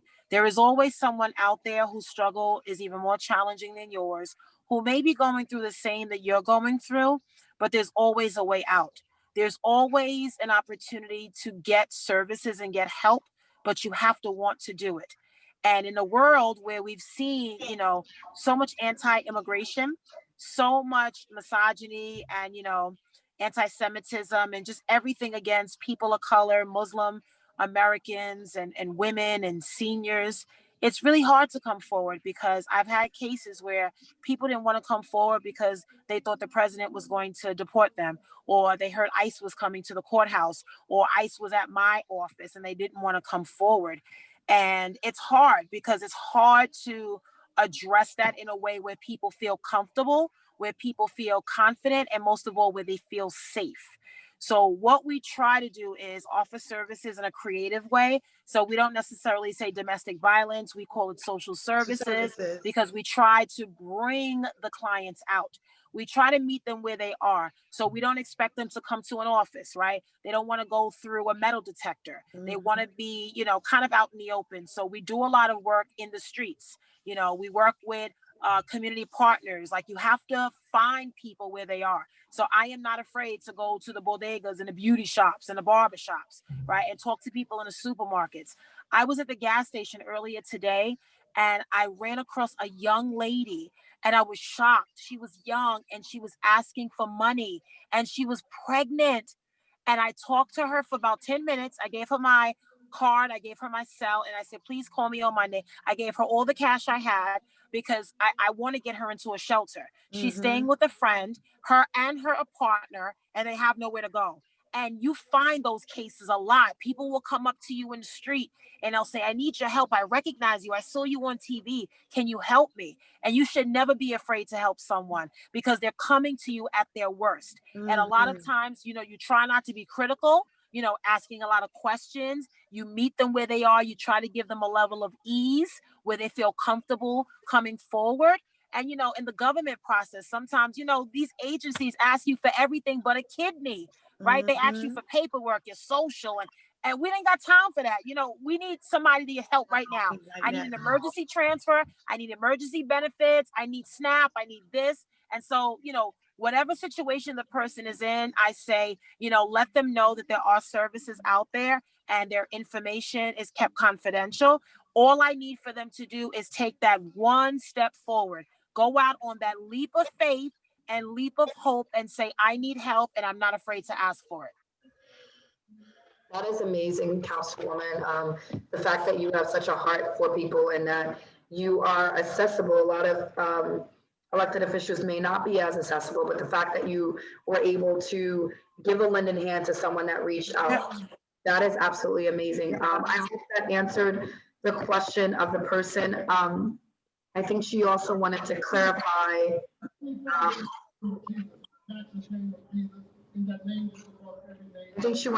I think I hear a little feedback coming in. I'm not sure where it's coming from. Okay. I think the same person asked another question to clarify that when people are complaining to her, it's time to speak. What's some advice that you can give to her?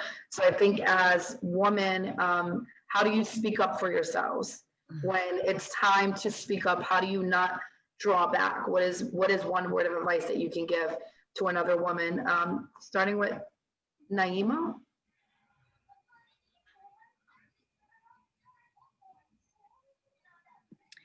Shanequa, thank you so much. Would it be okay if we start with Sheba because she has not answered a question lately, so that way we can share Yeah. Sheba, yeah, absolutely. That question for you as a woman, what is advice that you can give to another woman who is afraid to stand up or to speak up when it's their time to?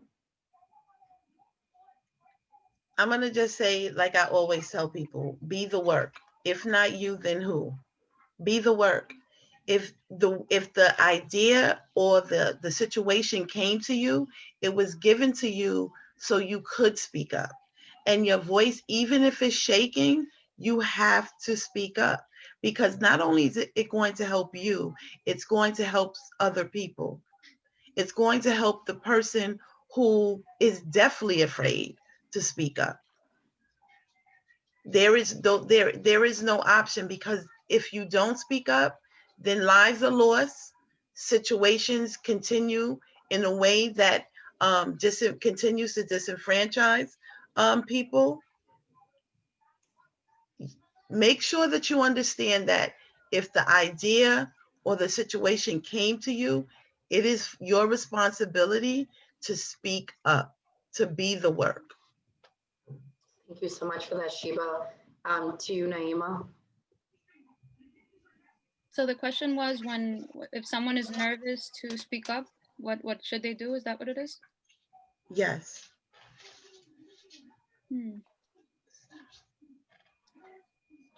I personally like to pray before I speak,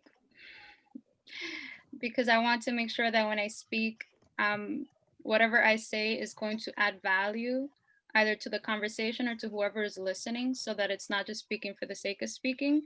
So if they're a believer, I would say pray before you speak and then speak through it, because yeah, sometimes your legs are going to shake as you're talking and your voice might quiver.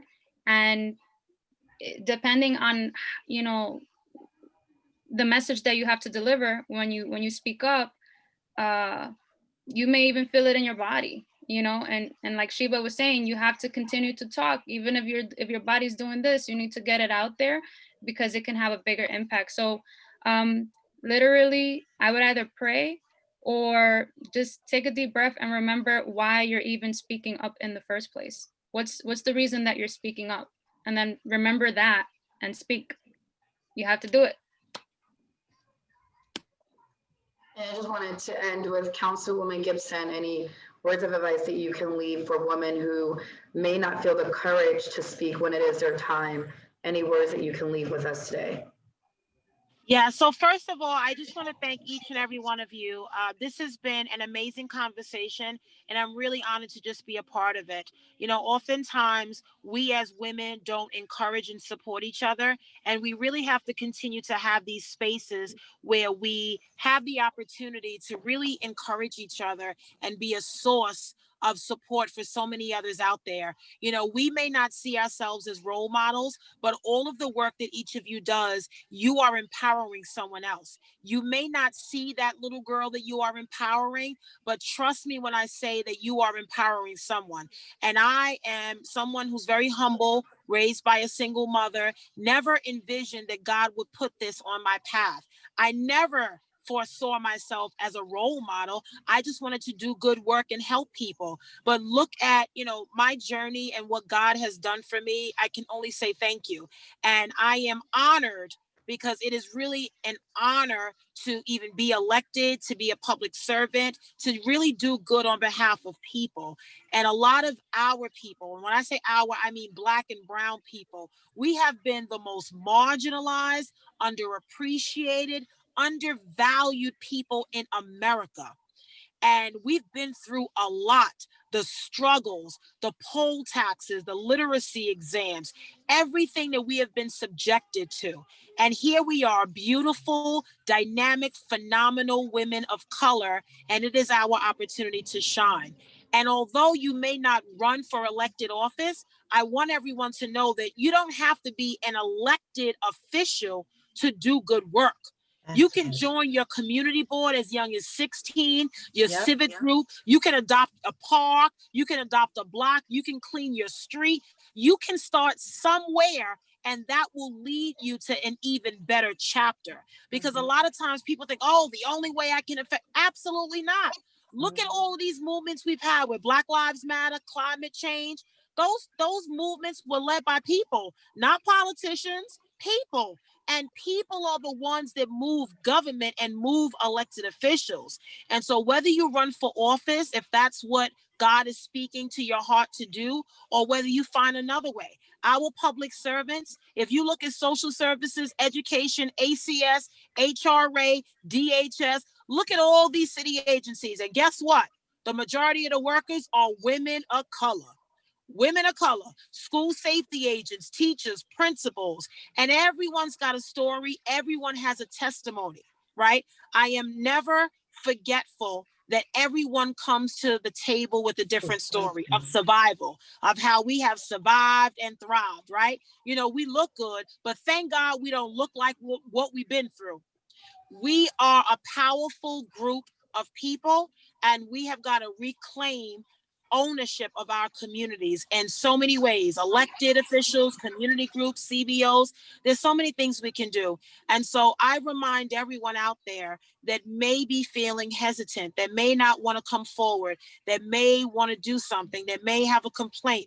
You know, you have to step up, because you're stepping up not just for you, for someone else. It could be your neighbor. You could be in a building living with a broken elevator for 6 months. And if you call and start, you know, advocating, and you start a rally, you know what, that elevator gets fixed. But it's not just for you, it's for the whole building.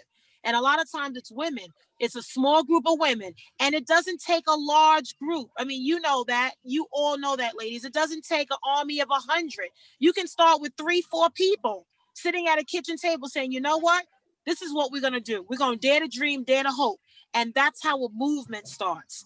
And so I encourage all of you to be a mighty force, to stand in your purpose, to know that you are valuable, you are worthy, and never let anyone steal your shine. We are super women, and we wear that S on our chest for a reason, because we've been through a lot. And it is because of our struggle that our young girls can have a better future than us. And so sometimes we get weary, sometimes we get tired. Lord knows I get tired a lot.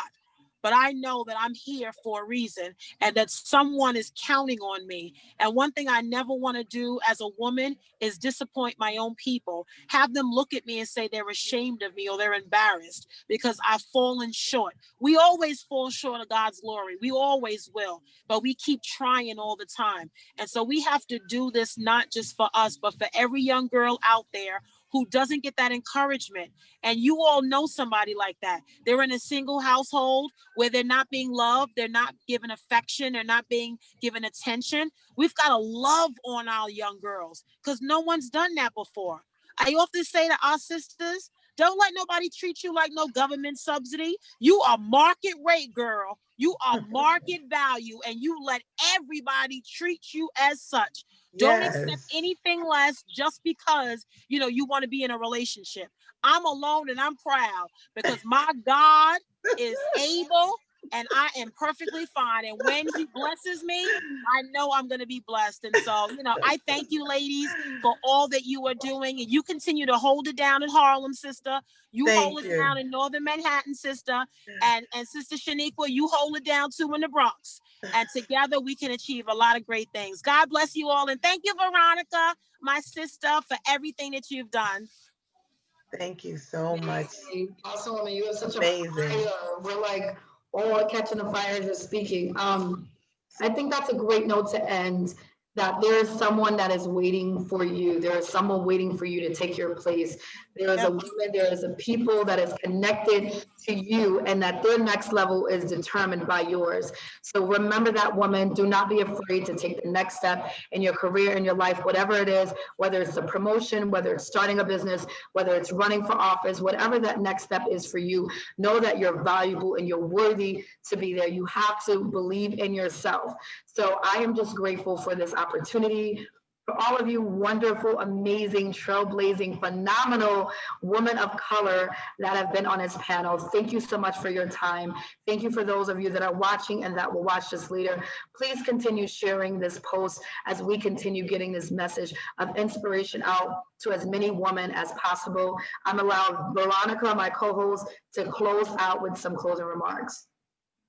Just thank you to everybody. Thank you so much to Vanessa for all that you do, for just being a great example to us all and showing us what service is truly about. Like, she's going to the next event. I know she's going to be working, you know?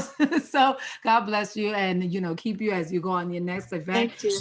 This is my first time meeting Nayma and Sheba, but thank you both so much for sharing your stories, for sharing your experience and the process that you've been going through. Wishing you all the best and everything that you're doing. And with Shanequa, we've been back and forth so many times, but I'm so grateful that we were finally able to do this together. It's just been great.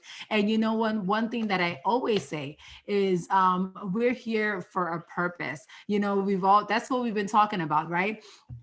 Through this whole thing. If God has called you, then that's what you're going to do. And yes, it's definitely going to be hard. Nothing is going to be easy in life. Nothing that is worth it comes easy in life, but he's going to give us the ability to go through it. So we are been called to be the salt of the earth. We've been called to be the light of the world. So I always end by saying, let your light shine. Don't let anyone dim your light, no matter what it is. As soon as you enter, then that room is going to be illuminated. So whatever it is that God has set you to do, just go ahead and do it and you will make a difference. So thank you to everyone who's been watching. I hope that you were inspired. Shanequa, thank you so much, like I said, for putting this platform together. And let's continue to go out there, vote like the women we are, to be proud of the women we are, and just to support one another and continue empowering and supporting one another. God bless you all. Have a wonderful day. And I'll see you later. Namaste. Take care, Be blessed, everybody. ladies. Thank you Thank you so much. much, everyone. God bless you guys. Stay safe. Thank you. Everybody take care.